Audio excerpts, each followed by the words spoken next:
In the previous video, we built this function here, which gets a phrase as input, so a string, and if you execute the function, it will return that version of the string. Now, the output of the program that we are building in this section is going to ask for these phrases over and over again, as in the form of user input.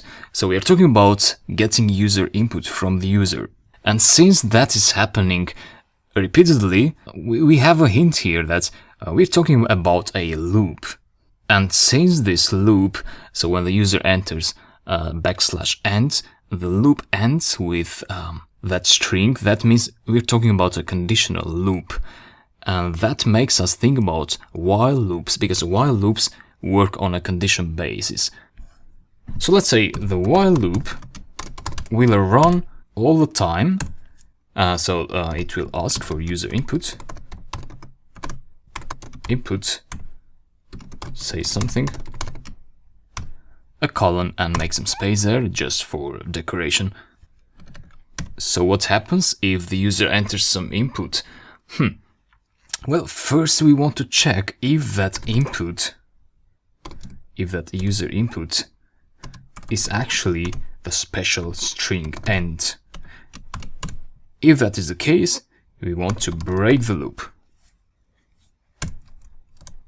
Else,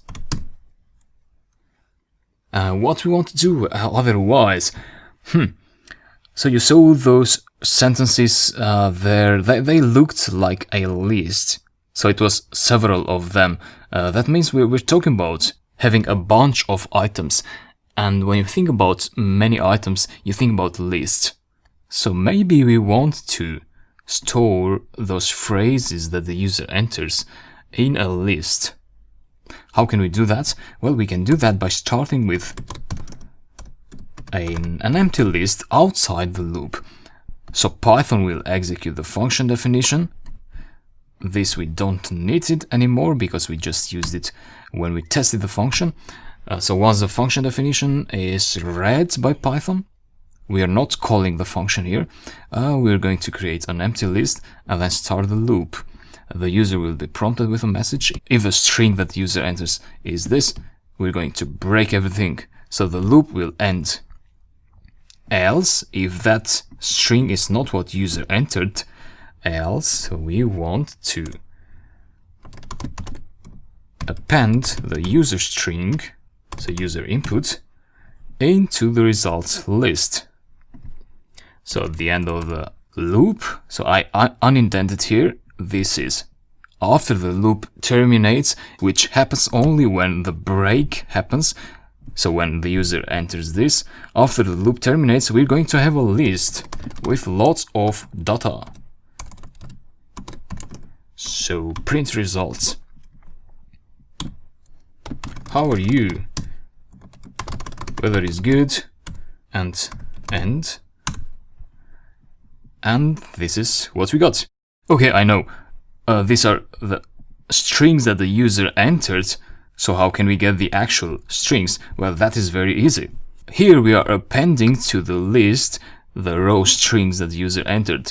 But we have a function that can convert those strings into sentences.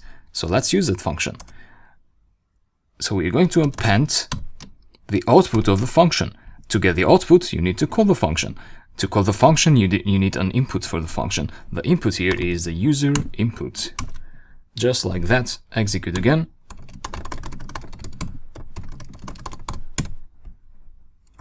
And we got this output, as we expected. So we are making good progress.